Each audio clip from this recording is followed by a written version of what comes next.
பண்ணதெல்லாமே கரெக்டா தான் இருந்துச்சு இல்லையா? போகும்போது அப்படியே ஒரு சில சாரீஸ்க்கு மேட்சிங் பிளவுஸ் எல்லாம் எடுக்கணும். சரிங்க அத்தை.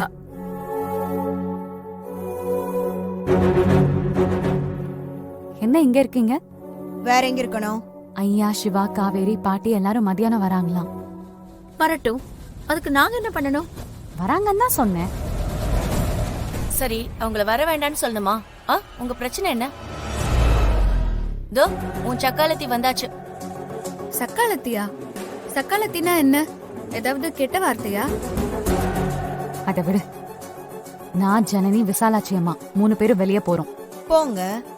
அதனால ஊருக்கு போயிட்டு வரவங்களுக்கு நீங்க தான் சமையல் பண்ணணும்.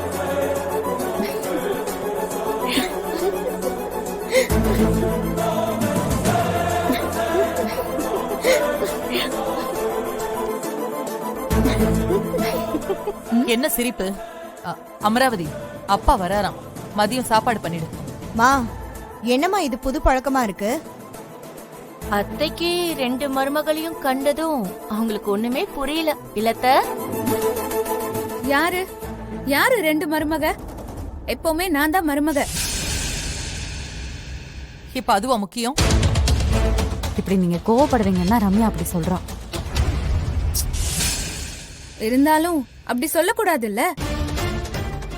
சரி, பத்மா, நீ சமையல் பண்ணிடு. சாரி அண்ணி, நாங்க ஷாப்பிங் போறோம். ஆமா, ஒரு நாள் உதவி பண்ண மாட்டீங்களா? ஏன் இப்படி இருக்கீங்க? எப்படி?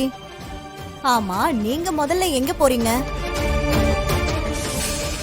எங்கேயோ போறோம். சமையல் பண்ண போறீங்களா இல்லையா? சாரி, நாங்க ஷாப்பிங் போறோம். அம்மா, நீங்களும் ஜனனியும் போயிட்டு வாங்க, நான் சமையல் பண்றேன்.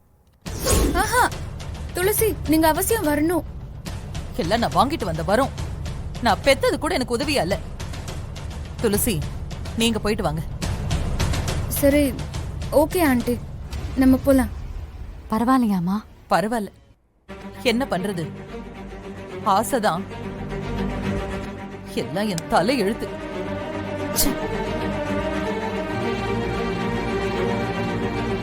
தேங்க்ஸ். போலாம், உங்ககிட்ட எதுவும் சொல்லாத. சரி. ஏய், என்ன பார்வை? எதுவும் இல்ல. ஏதோ வேலை இருக்குன்னல்ல, சும்மா நின்னு பாத்துட்டே இருக்க.